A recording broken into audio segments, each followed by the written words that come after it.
하나님의 말씀은 열왕기상 11장 14절에서 25절입니다.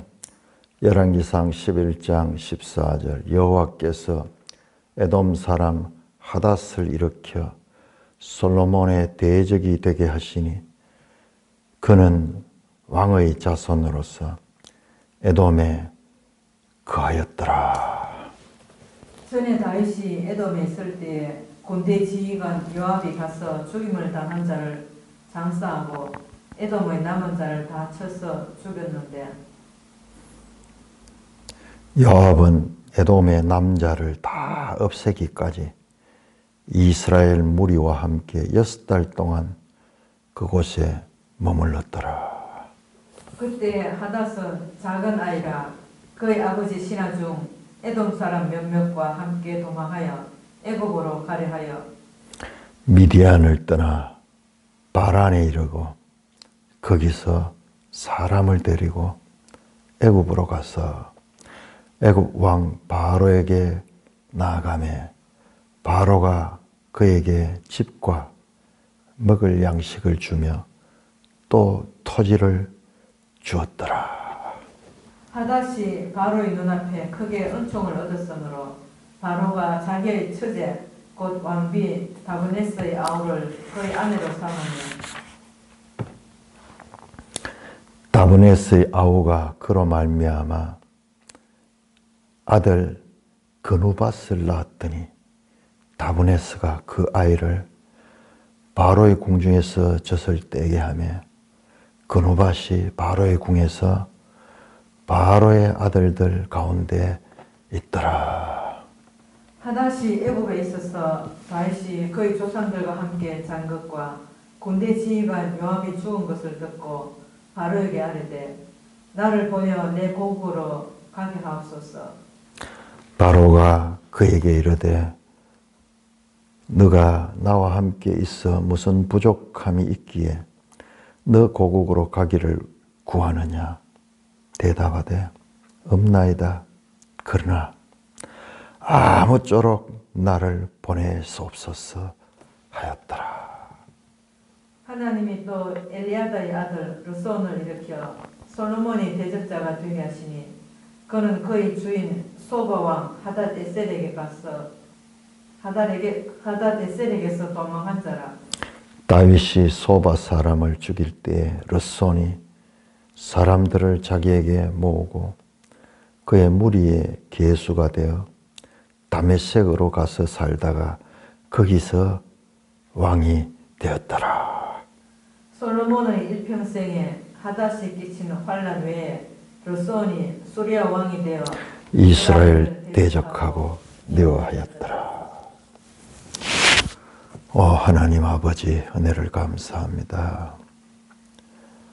이 놀라운 하나님 말씀을 이 아침도 나눌 수 있도록 은혜를 베풀어 주시니 감사를 드립니다. 영광 존귀 찬송 주님 세세토록 받아 누리시옵소서. 우리 주 예수 그리스도의 이름으로 감사하며 기도드리옵나이다. 아멘. 저는 이 아침에 이 말씀 열왕기상 11장 14절에서 25절 말씀 너무나 평범하여서 우리가 이 말씀을 깊이 묵상하지 않는 내용들이에요. 그런데 이 속에 엄청난 하나님의 뜻과 하나님이 누구신가를 알리는 메시지가 숨어 있습니다. 얼마나 놀라운지 몰라요. 몸이 떨려.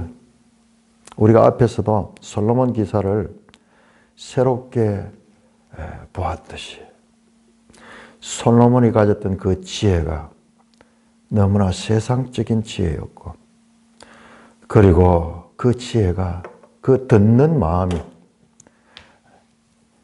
하나님의 말씀을 듣는 것이 아니라 세상의 문제에 대한 왕으로서의 재판할 수 있는 그와 같은 사람의 소리를 듣는 것에 특화되어 있었어요. 그러나 반면에 하나님의 말씀을 듣는 마음은 없었어요.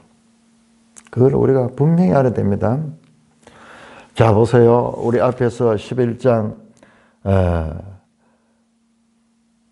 9절에 솔로몬이 마음을 돌려 이스라엘 하나님 여호와를 떠나다.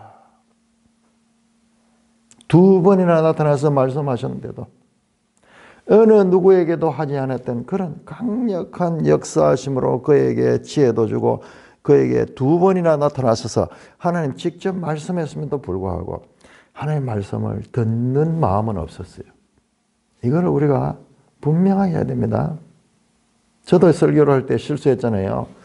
분명히 듣는 마음은 하나님 말씀을 듣는 마음이고, 그리고 세상 사람들의 재판할 적에 그 사람들의 말을 잘 들어서 판단하는 그 마음이다. 내 두 가지를 얘기했는데 그 마음이 아니에요. 세상 사람들의 송사 문제를 잘 재판하는 그와 같은 듣는 마음이었지 하나님 말씀을 듣는 마음은 없었어요. 그건 당연히 전제되어 있을 줄 아는데, 그러니까 우리가 성경을 자세히 보지 못하면은 우리가 지레짐작 해버린 거야. 한번 솔로몬 기사 어디에도 하나님 말씀을 잘 듣고 순종하는 이야기가 없어요. 딱 유일하게 한 건데 제사를 잘 드렸다 하는 거 한 번 나와요. 그것도 평가는 없어. 그건 평가는 없어.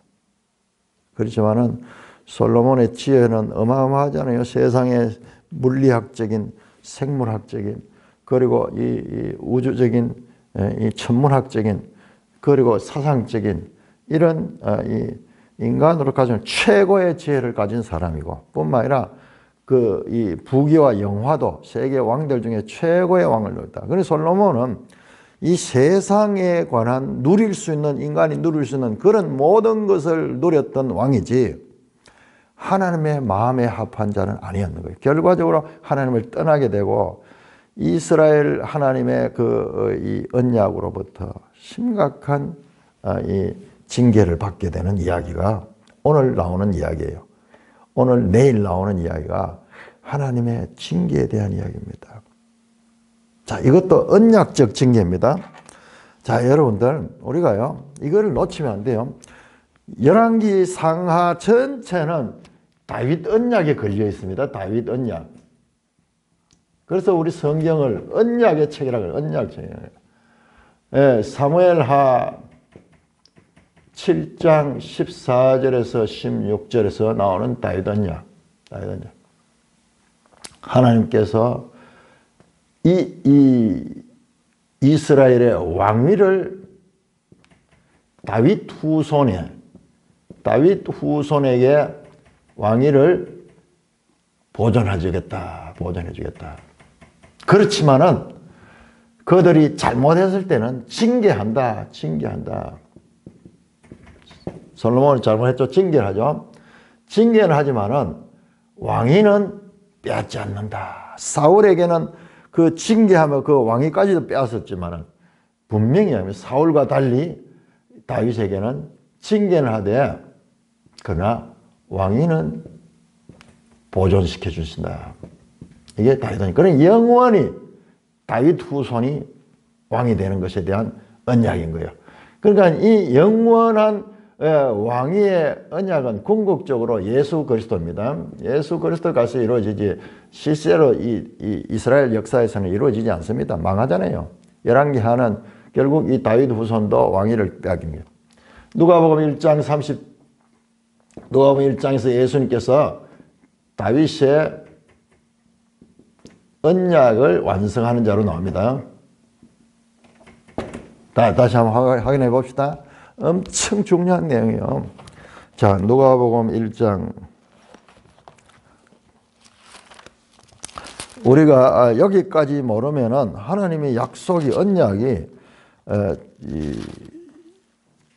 끊어졌다. 그렇게 생각할 수 있는데. 자, 누가복음 1장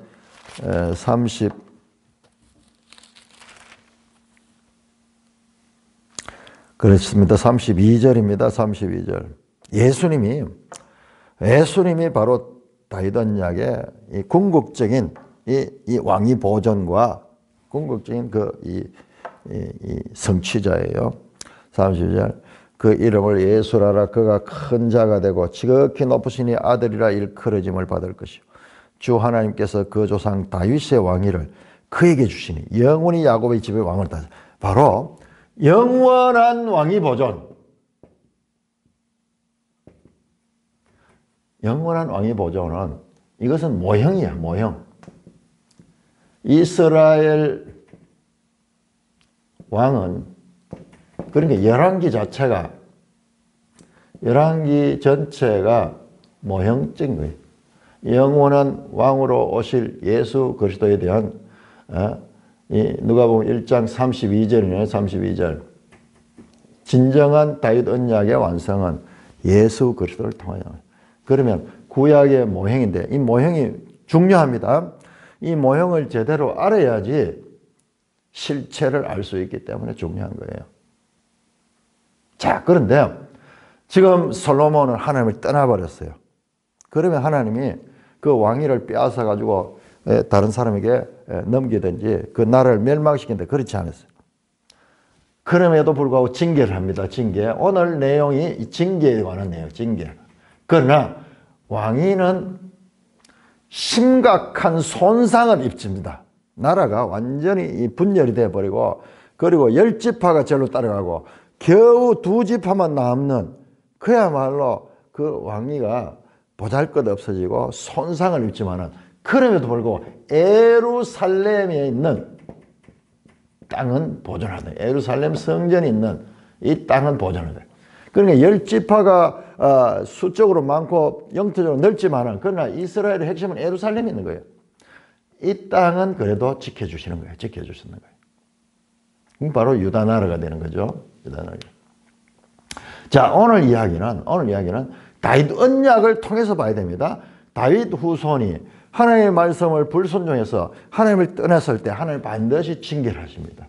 그래서 오늘 내용은 징계에 관한 내용이에요. 징계에 관한 내용. 첫째, 두째, 셋째 징계의 사건에 대한 이야기가 지금 11장 마지막까지 이어지는 가운데 첫째 사건이 첫째와 둘째 사건이 오늘 받은 내용이고 이 첫째와 둘째 사건은 외부로부터 온 이 하나님의 징계의 도구입니다. 인생의 매화, 사람의 매화, 인생의 채찍.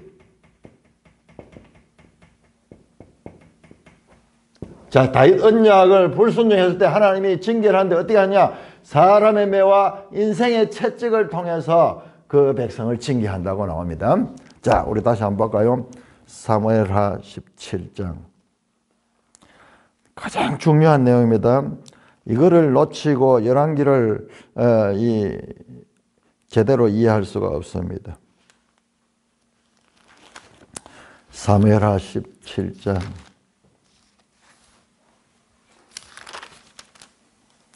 사무엘하 7장이죠. 17장이 아니고 사무엘하 7장.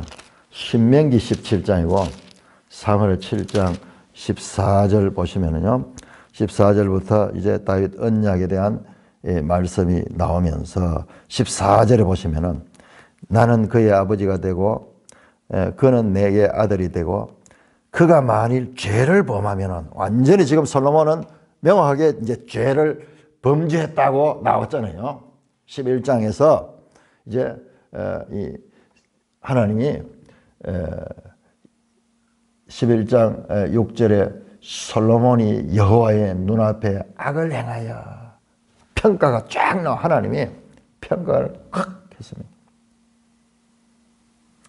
마음이 돌아가고 그리고 악을 행하였다. 악을 행하였다. 그 결과 하나님을 떠났다. 여기 11장 1절에서 13절 사이에 계속 지금 단계적으로 것이 나왔는데, 자, 그러면은, 자, 그가,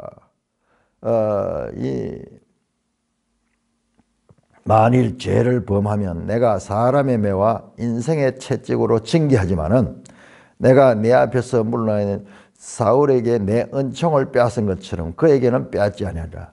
내 집과 나라가 내 앞에서 영원히 보존되겠다. 이 왕위는 보존시켜주는. 그러나 사람의 매와 인생의 채찍으로 그를 징계한다는 게 바로 이게 지금 사람의 매와 인생의 채찍이에요.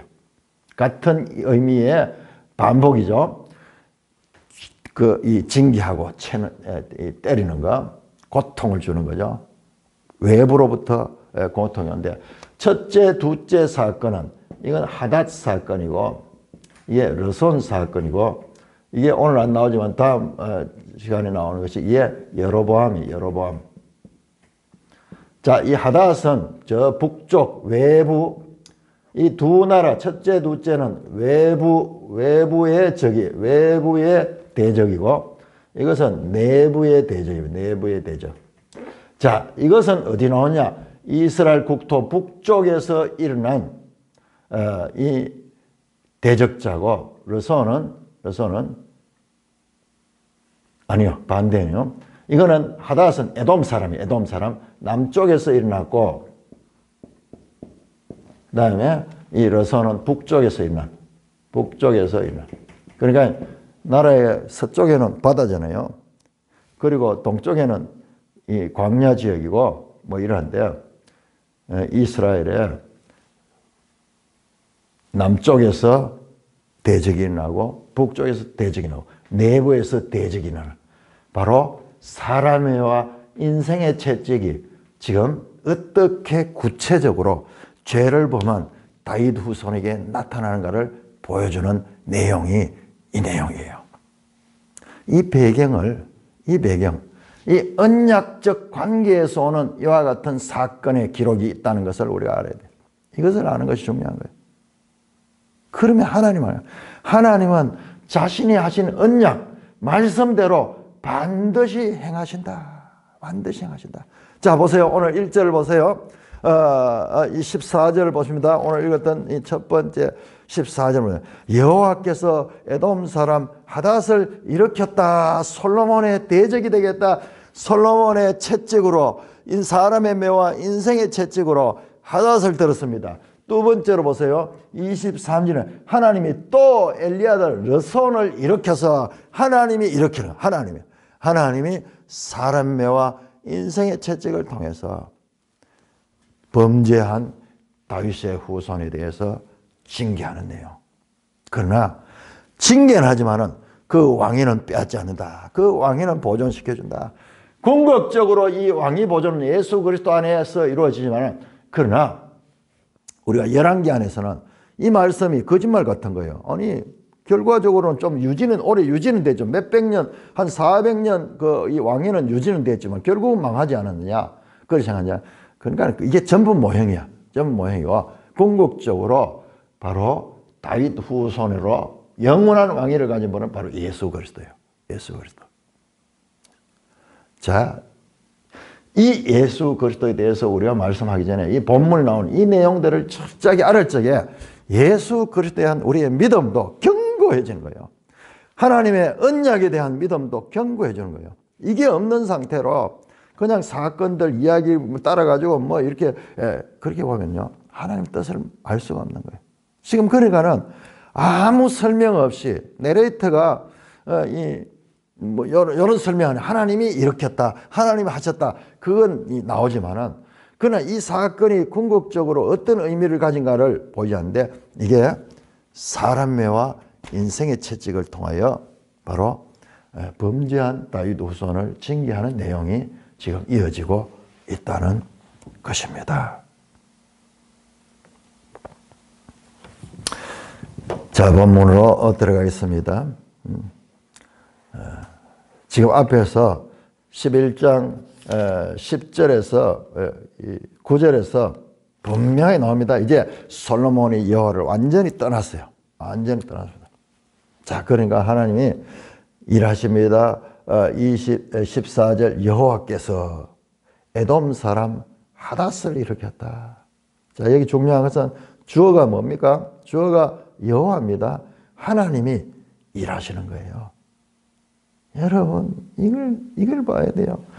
사무엘하 이 다윗 언약에서 하나님이 약속했던 것이 지금 사는 인생이 되는 이것이 지금 구체적으로 역사 속에서 나타나는 현장을 우리는 보는 거예요. 이거를 가지지 못하고 이런 그냥 사건을 보면 이게 별로 중요하지 않은 사건이 그냥 나오는 것 같이 그렇게 보고 넘어가는 거예요. 앞에서 뭐 솔로몬이 지혜를 얻고 이런 게 중요한 내용 같고 그다음에 뭐 솔로몬의 뭐 재판과 부귀영화 그거 아니에요. 세상의 모든 것을 다 가지고 있는 지적인 그리고 물질적인 명예적인 이 모든 것을 다 가졌던 이 솔로몬이지만 하나님의 말씀을 듣는 마음이 없으므로 그는 징계를 당하는 거예요. 징계를 당하는 거예요. 자, 인생의 매를 어떻게 사용하시는가? 여호와께서 에돔 사람 하닷을 일으켜 솔로몬의 대적이 되게 하시니 그는 왕의 자손으로서 에돔에 거하였더라. 자, 이 하닷이라는 인물이 어떤 인물이냐 그러면 에돔 사람이고 에돔의 왕족이네. 왕의 자손이네. 그 왕자일 수도 있네. 왕자들 가운데 한 사람일 수도 있네. 전에 다윗이 에돔에 있을 때 군대 지휘관 요압이 가서 죽임당한 자들을 장사하고 에돔의 남자를 다 쳐서 죽였는데요. 무지하게 이 다윗 시대에 에돔을 정복했거든요. 그 기사가 사무엘하에 다 나옵니다. 그러니까 이 사무엘 하 없는 열왕기는 무의미한 거예요. 그런데 우리는 그거 없이도 얼마나 열왕기 왕들 뭐 이름 나열하고 그다음에 뭐 사건들 다 기억하고 있지만 그러나 다윗 언약과 이 연결되지 않는 해석은 전부 다 부족한 거 너무 부족한 해석입니다.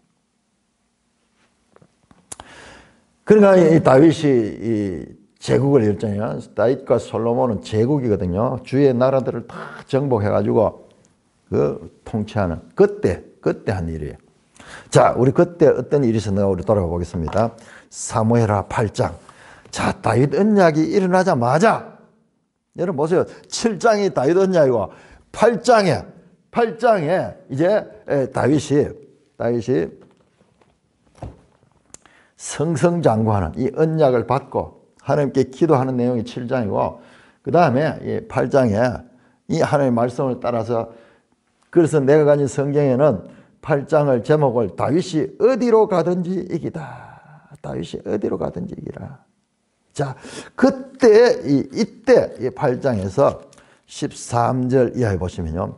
다윗이 소금 골짜기에서 에돔 사람 18,000명을 죽였다. 소금 골짜기. 그러니까 이 에돔이 어딥니까? 에돔이 저 사해 밑쪽에 있잖아요. 그러니까 여기에 이 사해가 소금이 많은 곳이잖아요. 그래서 그곳에서 에돔 사람 18,000명을 쳐 죽였다. 여러분 18,000명을 우리는 너무 쉽게 보지만 이게 그 시체를 보면 상상하지 못하는 일. 명성을 떨치니라. 다윗이 에돔의 수비대를 두되 에돔의 수비대를 두니 에돔 사람이 다 다윗의 종이 되니라. 자, 다윗 때에 일어난 이와 같은 우리 지도도 다시 펴놓고 한번 볼까요? 168쪽. 자, 보세요.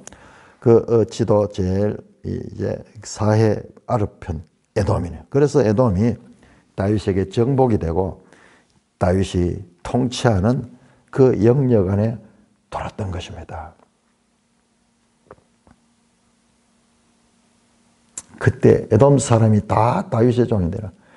14절 사무엘하 8장 14절입니다. 다윗이 어디로 가든지 여호와께서 이기게 하셨더라. 다윗이 어디로 가든지. 이때 에돔을 다 정복했네요. 과거 에돔이 이스라엘을 괴롭힌 적이 있고 그랬는데 이제 다윗 시대에 하나님께서 그 원을 다 풀어주셔서 에돔을 완전히 정복하고 거기에 에돔의 남자들 18,000명을 쳐 죽이고 돌아오고 에돔에다 수비대를 뒀는 거예요. 그 수비대가 주둔해가지고 그러니까 우리가 총독부처럼 총독부를 줬는 거지. 그렇게 해서 그걸 다스리게 했는 거야. 그때 누가 다스리는가? 여기는 안 나오는데 우리 열왕기상에는 더 자세한 내용이 나옵니다. 열왕기상에는 열왕기상 11장 15절 전에 다윗이 에돔에서 군대 지휘관 요압이 가서, 그러니까 다윗이 18,000명을 죽였다고 되어 있는데 그때 실제로 그 죽인 지휘관은 요압 장군이 지휘관 요압이 가서 죽임을 당한 자들을 장수하고 에돔의 남자를 다 쳐서 죽였다. 이건 좀 해석이 조금, 죽임을 당한 자들을 장사하고, 그러면 여기에 죽임을 당한 자들은 뒤에 나오는 에돔의 남자들인가? 아니면은 이스라엘 군대인지, 이스라엘 군대 가운데 전쟁하다 죽은 사람을 장사했는지, 그건 참 명확하게 잘 안 나타나는 거예요. 다만 에돔의 남자들을 다 쳐서 죽였더라. 그때 수가 보니까는 우리 사무엘서를 통해서 보니까는 18,000명을, 18,000명 남자를 18,000명. 그러면서 요압은 그 18,000명을 죽이는데 그냥 단숨에 죽인 것이 아니고 에돔의 남자를 다 없애니까 이스라엘 무리와 6살 동안 그곳에 주둔하면서. 그렇네요. 요거네요, 요거. 여러분, 요 두 개를 비교해 보세요. 사무엘하 8장 14절과 열왕기상 11장 이 6절 딱 비교하면 정확히 많이 되네요. 자, 먼저 열왕기상 16절 6달 동안 그곳에 머물렀더라 그랬죠. 주둔해 있었죠. 사무엘하 8장 14절에 보니까 다윗이 에돔에 수비대를 두었다. 주둔시켰죠. 군대를 주둔시켰죠. 그 같은 거예요. 그 주둔하면서 요압이 그 남자들을 다 죽였는 거예요. 여러분, 입장이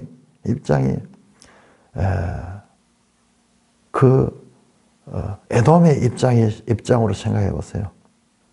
18,000명의 군사들이 죽임을 당하는, 비참하게 죽임을 당하는 그런 민족적 수치를 당하고, 그리고 민족적 그와 같은 슬픔의 날이 아니겠어요? 이 날이, 이 일이. 우리가 다윗 기사의 입장에서 보니까는 그냥 승리했다 이거지만은, 그 당하는 입장에서 보면은 국가적 수치이고 국권을 빼앗겼던 국치일 그 일인 거예요. 그러면 거기에도 사람들이 있었는데 거기는 다 바보들만 있는가? 아니에요. 거기에 그 왕족 가운데 그 어린 아이 하닷이라는 아이가 그것을 받는 거예요. 그것을 보고 아마 어리니까는 죽이지 않았던 것 같아요. 아니면 어떻게 해서 피신을 했는지, 피신을 했더라. 그러면서 거기 나옵니다. 17절에 그때 하닷은 작은 아이라. 그의 아버지 신하 중 에돔 사람 몇몇과 함께 도망했네요. 그래서 도망갔네요.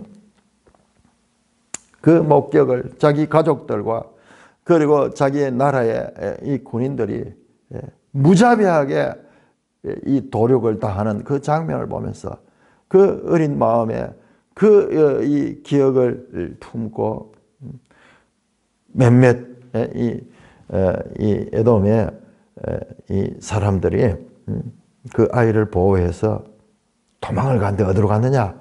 애굽으로 갔어요. 그러니까는 지금 에돔과 애굽은 바로 인접해 있잖아요. 자, 그런데 문제는 애굽 왕 바로는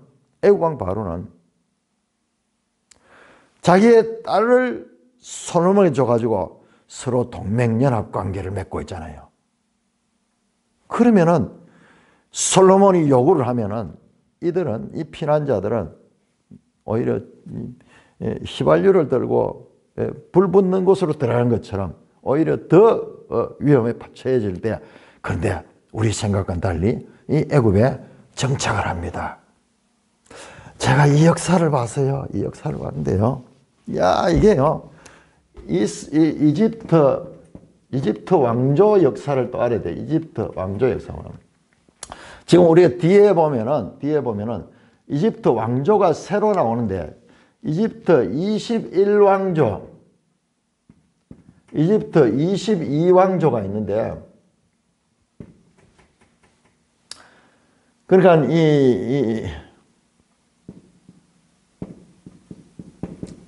이집트 큰 나라거든요. 근데 이 왕조가 이제 어떻게 다니냐 하면은 이 기존 왕국이 무너지고 새 왕국이 세워지는 거예요. 그런 가운데서 지금 바로의 딸의 아버지는 21왕조의 마지막 왕 바로 앞에야. 여기야. 여기에 마지막이고, 요 왕조는 이집트 22왕조에 의해서 여기는 무너져요. 요 22왕조의 이 창립 왕이 누구냐 그러면 시삭이에요. 시삭. 역사에 보면은 세송크 하는 세송크.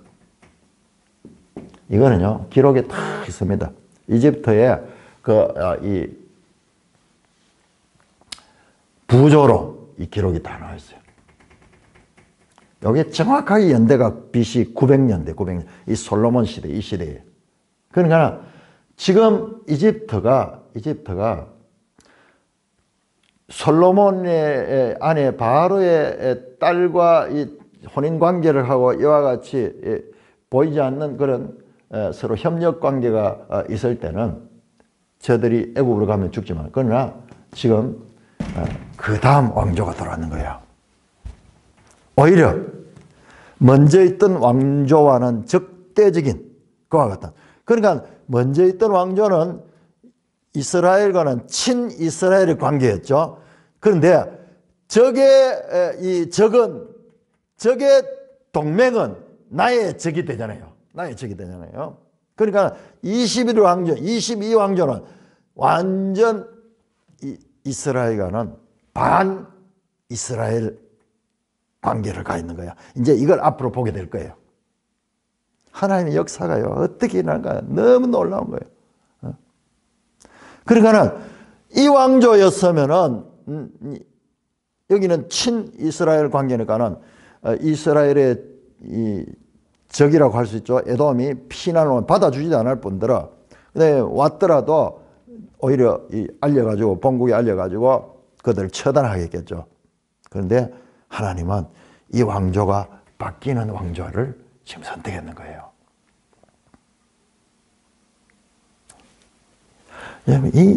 그러니까 이 한절을 알기 위해서 지금 이집트 역사까지 우리 다 봐야 돼요. 보니까는, 야, 이게 영광을 생각해 봐야 돼요. 바로의 딸과의 이 동맹관계인데, 그런데 아니에요.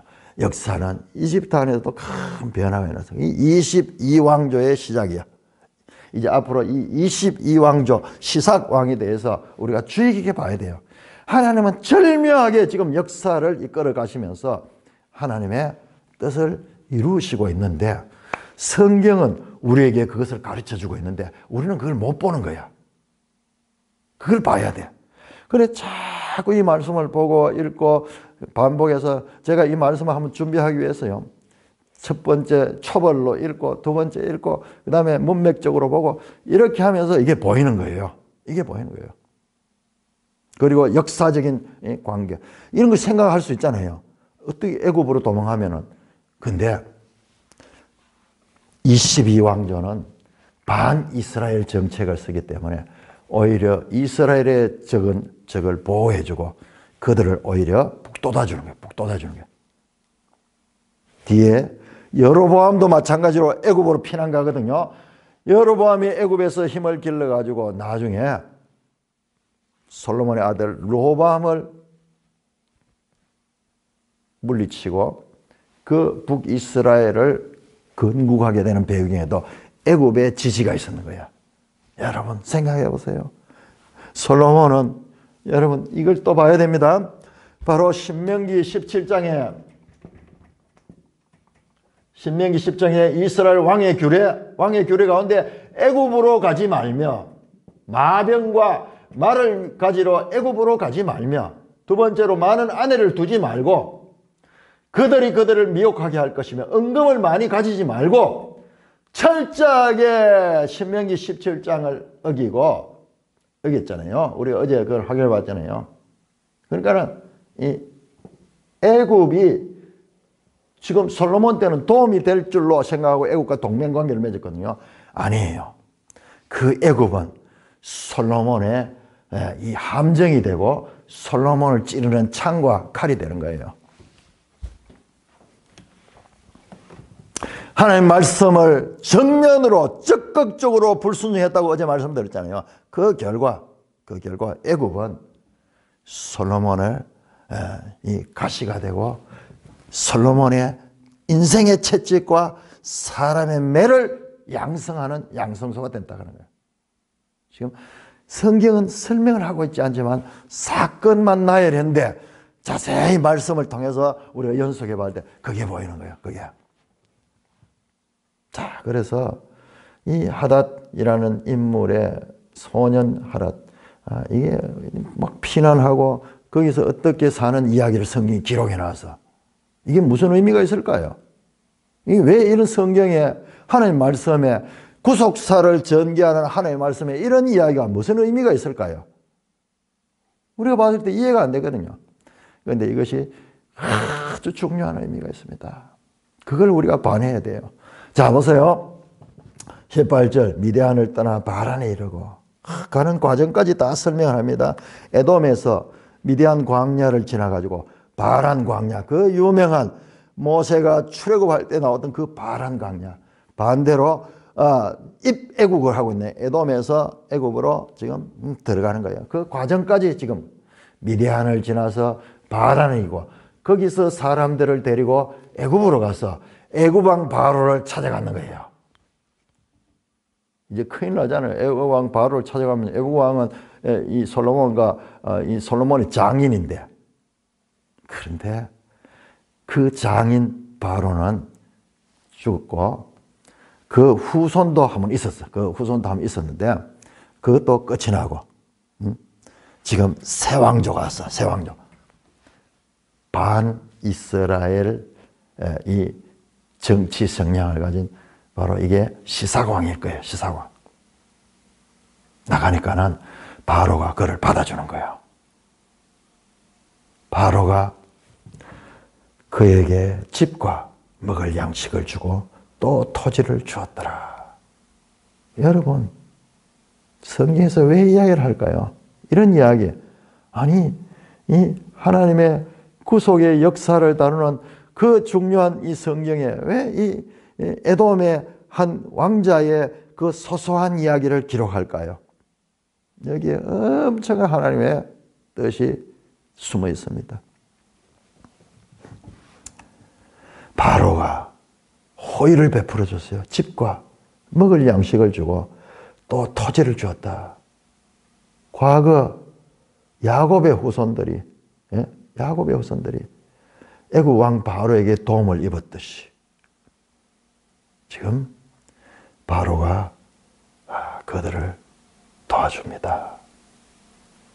19절 하닷이 바로의 눈앞에 크게 은총을 얻었다.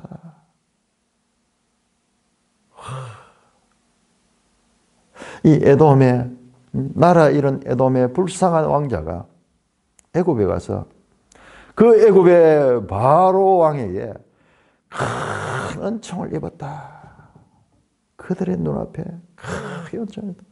여러분 8장 50절 한번 보세요. 8장 50절 솔로몬의 기도 가운데 이런 기도가 나왔어요. 8장 50절에 이렇게 말합니다. 주께서 범죄한 백성을 용서하시며 주께서 범한 그 모든 허물을 사하시고 그들을 사로잡아간 앞에서 그들로 불쌍히 여김을 얻게 하사 그 사람들로 그들을 불쌍히 여기게 하소서.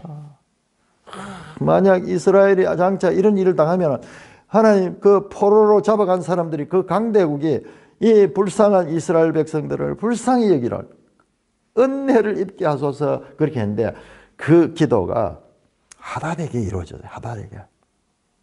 그것은 그런 일들이 지금 에돔의 이 나라 잃은 에돔의 불행한 왕자 하닷이 바로의 눈앞에 크게 은총을 입었다. 이게 엄청나게 중요한 거예요. 바로의 눈앞에 크게 은총을 얻었어. 바로가 자기의 처제 곧 왕비 다브네스의 아우를 그의 아내로 삼았다. 바로 왕이 자기 처제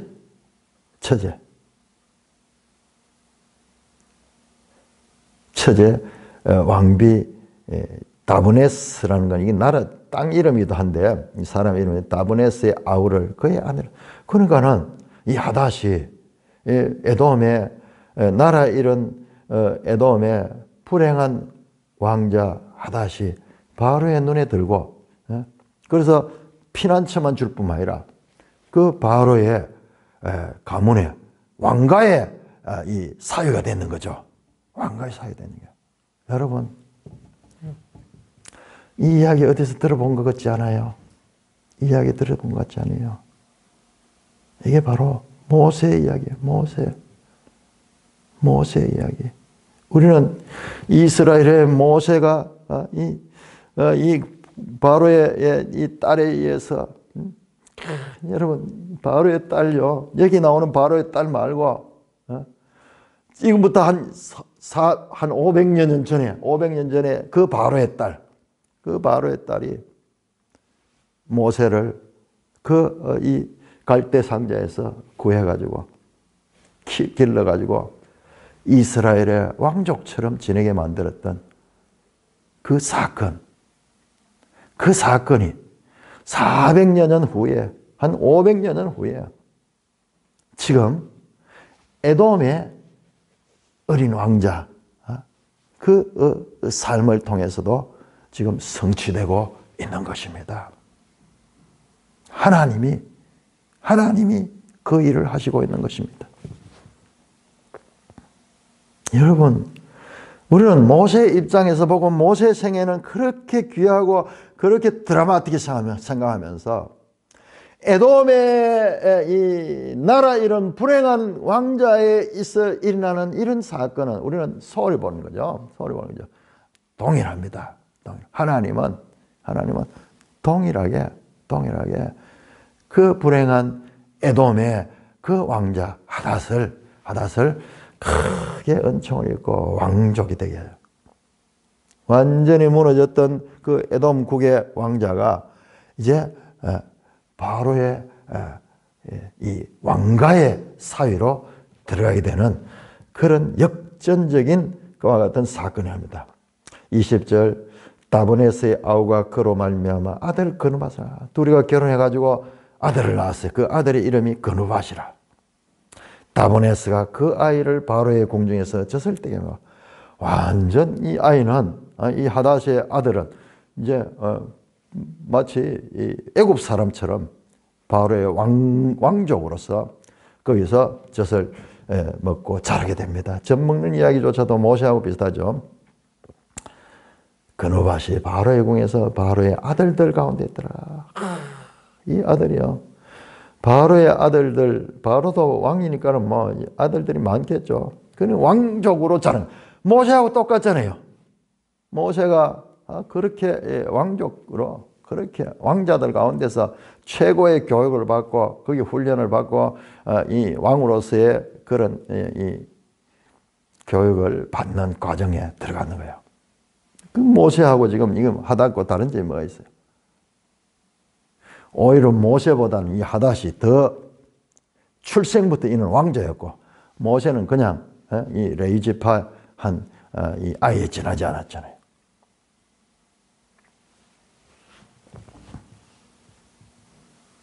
다브네스가 그 아이를 바로의 궁중에서 젖을 떼게 하고 그누밧은 바로의 궁에서 바로의 아들들 가운데다. 이 말은 이 하닷이 이제 완전히 왕족으로서 애굽의 왕족으로서 자리를 잡고 평안한 삶을 누릴 수 있었다. 그런데 21절 하닷이 애굽에 있었어. 다윗이 그의 조상들과 함께 잔 것과 군대 지휘관 요압이 죽은 것을 듣고 열왕기상 2장에 나왔던 사건이죠. 다윗도 이제 죽고 이 아이가 불행한 일을 당해서 바로 다윗이 되고 그 다음에 군대 지휘관 요압이 죽은 것을 듣고 그러니까 자신의 철천지 원수국의 왕이었던 다윗과 실제로 에돔의 이 남자들을 18,000명이나 칼을 휘두르고 직접 죽였던 그 요압, 자신의 원수들이 이제 죽고, 자신은 그 당시에 어린아이였지만 이제 그가 장성하고 애굽 안에서 큰 힘을 가진 이 왕족처럼 그렇게 지내면서 그 소문을 들었다는 거예요. 여러분, 이게 그냥 일이에요. 이 하닷의 입장에서 그 소문은 그리고 오매불망 자신의 원수국이었던 그 이스라엘이 어떻게 지금 되어가고 있는가에 대한 관심은 늘 가지고 있을 거예요. 그는 복수의 칼을 갈고 있었던 거예요. 두고 보자.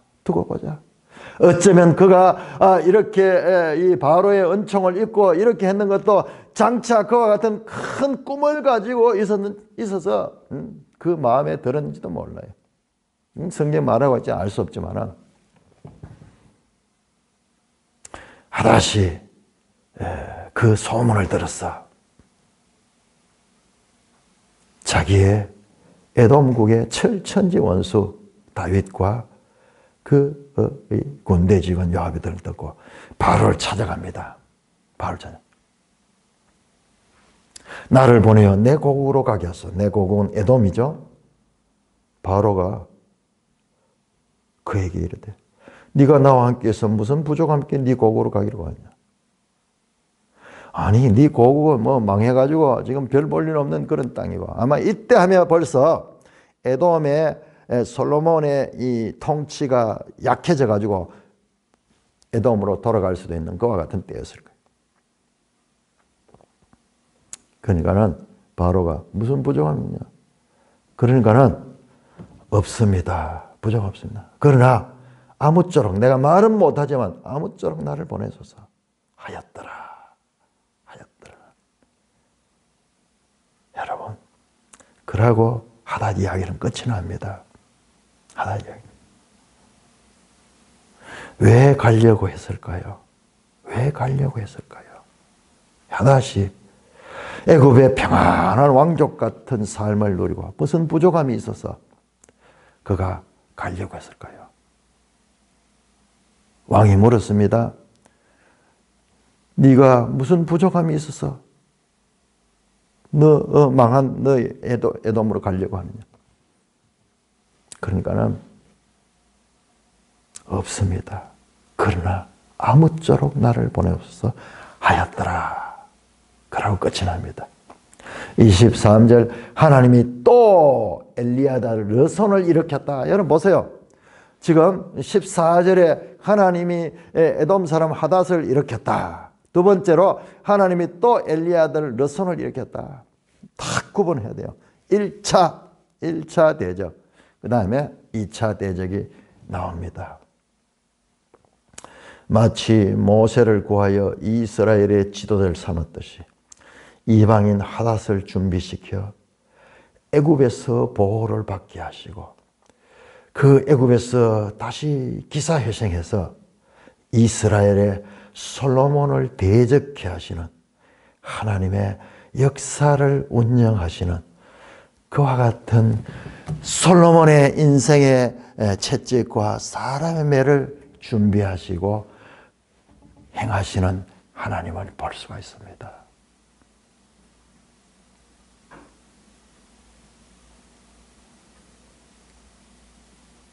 하나님은 이스라엘만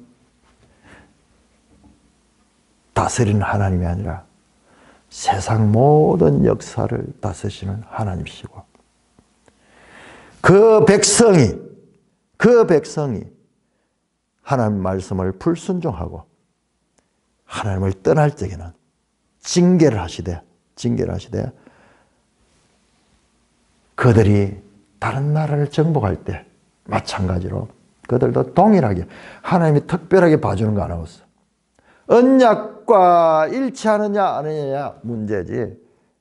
언약을 깨뜨린 언약에 불충성한 그 솔로몬 국가를 하나님은 언약적 징계를 통하여 인생의 채찍을 들어 지금 치는 그 장면을 여러분 이 하닷 기사는 더 이상 없어요. 암시만 나와요. 어땠을까? 독자들에게 이 이야기는 길게 하지 않습니다. 어떻게 했을까? 보면은요, 우리는 보지 않아도 알 수 있어요. 하닷이 왜 아무쪼록 나를 그 내 고국으로 돌아가게 하소서 바로 왕에게 요구했는가도 설명 없습니다. 애굽은 솔로몬이 도움을 구하려고 해서 바로의 딸을 데려와서 그 도움을 받은 그 애굽은 이제 솔로몬을 치는 인생의 채찍과 사람의 매를 양성하는 요람이 되고 그들을 키우는 곳이 되었습니다. 그래서 우리가 솔로몬기서 3장 1절에 바로의 딸 이야기가 제일 먼저 나왔던 거예요. 제일 먼저. 그 출발부터 너희는 말을 많이 두지 말며 그 말을 얻으려고 애굽으로 돌아가지 마라. 이스라엘 왕으로서 그 신명기 17장에 17장 17절에 16절에 나온 애굽으로 돌아가지 마라. 마병을 가지려고 돌아가지 마라. 그런데 이 말씀을 정면으로 어기고 그러니까 솔로몬 적극적으로 하나님의 말씀을 불순종하는 거예요. 그냥 어떻게 하다 되는 거냐. 하지 말아가는 건 골라가면서 적극적으로 하는 그것도. 그래서 우리가 솔로몬 기사에서 마병 이야기가 앞에 4장에도 나오고 그다음에 10장의 후반제도 크게 나오는 이야기들이 이게 하나님 이걸 보여주는 거예요. 지금 우리에게 현미경을 탁 들이대면서 솔로몬과 하나님의 언약이 어떻게 잘못나 이걸 보여주는 거예요. 이 관점으로 성경을 읽지 않으면 반대로 보게 되는 거예요. 반대로. 그렇게 되는 것입니다. 하나님은 하닷을 통하여 남쪽에서 에돔을 이제 본국으로 돌아가지고 군사들을 모으고 실력을 양성하고 이제 솔로몬을 치는 남쪽에서 아래에서부터 솔로몬을 치는 도구가 되었습니다. 자, 두 번째로 23절. 그러니까 우리가 이게 명백히 매일 성경에 딱 구별해놨죠. 솔로몬의 대적 1 하닷, 2 르손. 하나님이 또 보세요. 딱 이렇게 세 사람을 이렇게. 여러분 이 세 사람의 앞에 나오죠. 하닷, 르손, 여로보암. 말씀드렸죠. 하닷과 르손은 외부, 하나는 북쪽, 하나는 남쪽, 그리고 여로보암은 내부에서 나오죠. 이 세 사람이 바로 솔로몬 기사 2장에서 솔로몬을 대적했던 아도니아, 요압, 시므이, 솔로몬의 대적자들을 솔로몬이 제거하고 왕이 됐죠. 반대로 이제 솔로몬의 왕위를 찬탈하고자 하는 솔로몬을 대적하는 그 대적자들이 이제 다시 이렇게 서로 짝을 이루면서 이렇게 등장하고 있는 것입니다. 그래서 이 수미상관 구조를 가지고 있는 거예요. 이거는 누가 발견했느냐? 몰라요.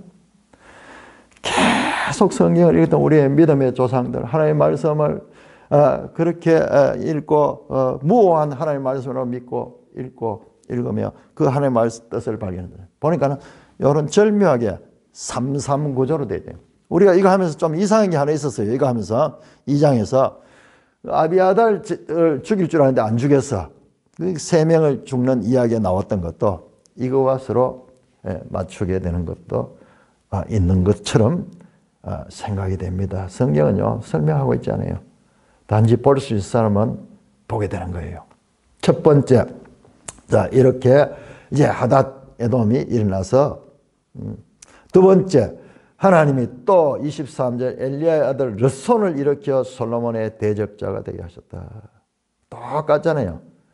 14절에 솔로몬의 대적이 되게 하사. 이번에는 하나님이 앞에서는 여호와께서 하닷을 일으키고 르손을 일으키고 똑같잖아요. 딱 보면 구별될 수 있도록. 똑같이 하나님의 두 번째, 그는 누구냐? 르손은 누구냐? 그에 대한 역사도 이야기를 합니다. 자, 이 역사는 역시 사무엘하 8장 한번 보시죠. 사무엘하 8장. 우리 다윗 언약이 있고 난 다음에 바로 그 후에 있었던 그 다윗의 승리, 그 승리의 잔재들이야. 이게 전부 다. 그 승리의 잔재. 그 아들 때에 와서 하나님께 언약적 충성을 유지했으면은 이게 그냥 무마될 수 있을 텐데, 그러나 하나님은 그 불충한 그 아들을 치는 인생의 매와 인생의 채찍과 사람의 매를 준비하기 위해서 그때 이 역사적인 그 후손들을 일으켜서 지금 그 일을 하게 하는 거예요. 자, 보세요.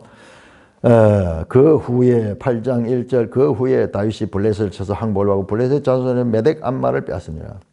자, 그 후는 언제냐 그러면은 바로 7장에 다윗 언약이 있은 후에요. 하나님이 가는 곳마다 승리하게 합니다. 3절 보면 르홉의 아들 소바왕 하닷 에셀이 자기 권세를 회복하려고 유브라데강으로 갈 때. 자, 여기에 우리 앞에 나오는 이 하닷과 이름이 비슷해가지고 착각하기 쉬운데 그건 아니고, 위에 나오는 하닷은 에돔 사람이고 지금 이것은 하닷 에셀 이쪽은 어디냐 그러면 이게 아람이나 이 북쪽이야. 이스라엘 북쪽이야. 르홉의 아들 소바 왕 하닷 에셀이 자기의 권세를 하고 유브라데 강으로 갈 때 이제 도망갔겠죠. 유브라데 강으로 도망갈 때 다윗이 그를 쳐서 거기에서 마병 1,700명과 보병 2만 명을 사로잡고 병거 100대의 말만 남기고 다윗이 그 외의 병거의 말은 다 발에 힘줄을 끊었다. 야, 여러분, 이걸 보면서 다시 생각이 나는 것이요. 여러분, 다윗이 아주 전쟁에 능한 왕이었잖아요. 그런데 다윗이 전쟁하는데 마병의 이야기가 별 기억이 나지 않아요. 그것도 다시 한번 더 자세히 한번 연구를 해봐야 돼. 이때 당시에 이 마병, 이걸 준비해가지고 있는 나라들이 이게 최신 무기고 강력한 무기거든요. 그런데 다윗이 이 병거와 마병을 사용했다는 이야기가 잘 못 봤던 것 같아요. 이 부분은 다시 한번 연구를 해봐야 될 것 같아요. 오히려 적의 마병과, 마병 1,700명과 보병 2만 명을 사르고 병거 100대의 말만 남기고 다윗이 그 병거의 말은 다 발에 힘줄을 끄다. 말이 막 못 달리도록 힘줄을 끄는. 다윗이 아람 사람들의 손에 소바왕 하닷에셀을 도온전지라. 다메섹의 아람 사람들이 다윗이 아람 사람 2만 2천 명을 죽이고 다윗이 다메섹 아람의 수비대를 두니 다윗의 종이 되어 조공을 바치니라. 다윗이 어디로 가든지 여호와께서 이기게 하시니라. 똑같죠?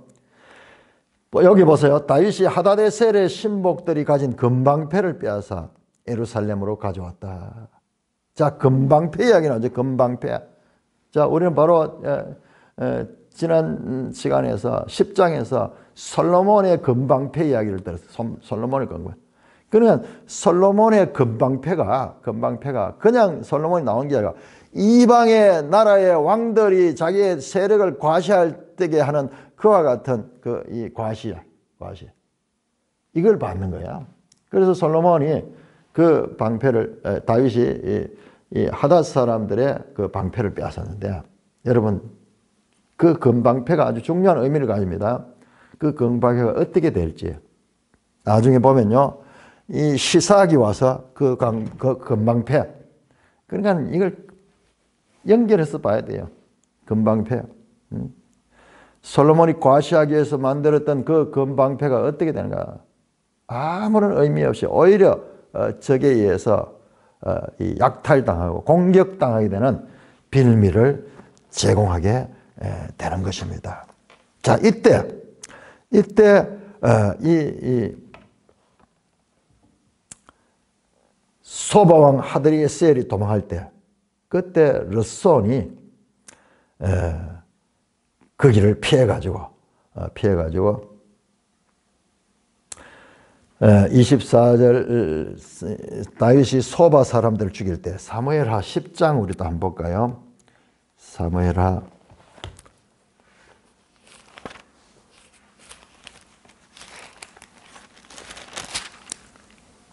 사무엘하 10장 18절 10장 18절 아람 사람이 이스라엘 앞에서 도망한지라 다윗이 아람의 병거 700대와 마병 4만 명을 죽여 또 그 군사령관 소박을 치며 거기서 죽이니라.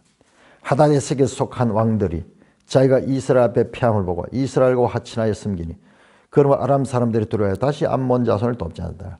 자, 국제관계가 아주 뭐 서로 동맹관계에 있고 이런 복잡한 가운데서 여기에 또 아람 사람들이 이스라엘 앞에서 도망하는 내용 나오죠. 그 도망할 때 다윗이 아람의 병거 700대와 마병 4만 명을 죽였다. 이야, 엄청난 거죠. 그때 도망했는 사람이 있어. 아람 사람이 이스라엘 앞에서 도망했는지라 바로 그 이야기를 하는 거예요. 자, 열왕기상 11장 23절에 그는 그의 주인 소바왕 하다레색에서 도망한 자라. 다윗이 소바 사람을 죽일 때에 르손이 사람들을 자기에 모이고 도망가가지고 어떻게 했냐, 다시 사람들을 모아가지고 그 무리의 괴수가 되어서 그 무리의 대표가 되는 거죠. 그리고 다메섹에 살다가 거기서 왕이 됐다. 이게 수리아, 아람이 맹수리아예요.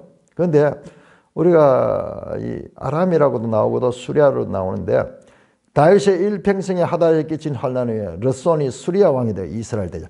자, 수리아 왕이다. 예, 다윗에 의해서 이 도망갔던 그 사람이 다시 군사를 모아가죠. 남쪽에서는 에돔의 왕자 하닷이 군사를 모아가 솔로몬을 공격하고 있고, 북쪽에서는 다윗 시대에 도망갔던 그 르손이 군사를 모아가지고 다시 거기에서 왕이 돼가지고 이스라엘을 공격합니다. 그래서 어떻게 합니까? 25절에 솔로몬의 일평생에 하닷이 끼친 환난 외에, 하닷이 끼친 환난 이거죠.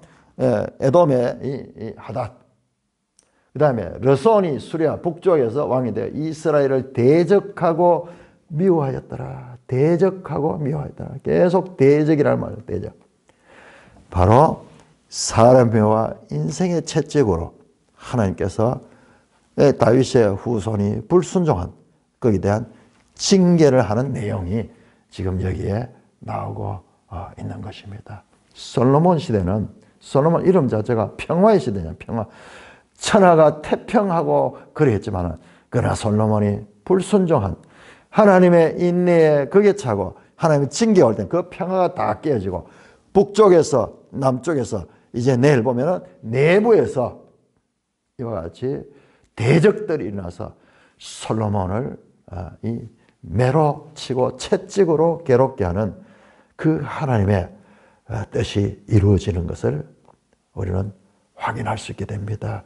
이 기사들이 단순한 기사가 아니고 바로 하나님의 언약적 징계가 어떻게 구체적으로 사람들에게 이루어지는가, 이거는요 너무너무 중요한 내용이에요. 왜냐 그러면 오늘 우리도 하나님의 말씀에 불순종하고 살 때 하나님의 어떤 방식으로 우리를 이 징계하시는가 이것을 엿볼 수 있는 하나의 모형이 되는 거예요. 모형이 되는. 그러므로 이 내용 우리가 언뜻 보면 별 볼 일 없는, 별 재미없는 내용이가지고 솔로몬이 막 올라가고 이럴 때는 좋은 거고 이거 아무것도 없는 게 아니에요. 너무나 중요하고 자세하게 하나님이 구체적으로 어떻게 하나님의 일을 이루어 가시는가, 그 백성을 다루어 가시는가를 알 수 있는 그런 메시지가 들어있는 그 사건들이라는 것을 알게 되고, 그렇게 되면 이 뜻이 새롭게 보이는 거예요. 다시 한번 우리가 성경을 어떻게 읽어야 될 것인가. 물론 처음부터 이런 식으로 읽을 수 없어요. 부지런히 많이 읽어두고 그리고 성경의 모든 내용들은 서로 연속성을 가지고 있다. 사무엘 7장의 다윗 언약에서 사무엘 8장의 그 다윗 언약 후에 다윗의 성성장화하는 그때 그 잔재들이, 그 솔로몬이 불순종할 때 하나님은 그들을 통하여 징계하시기도 한다. 그러니까 세상 모든 역사를 하나님이 주관하시며 하나님이 뜻을 이루어 가시는 것을 알 수가 있는 것입니다. 찬송가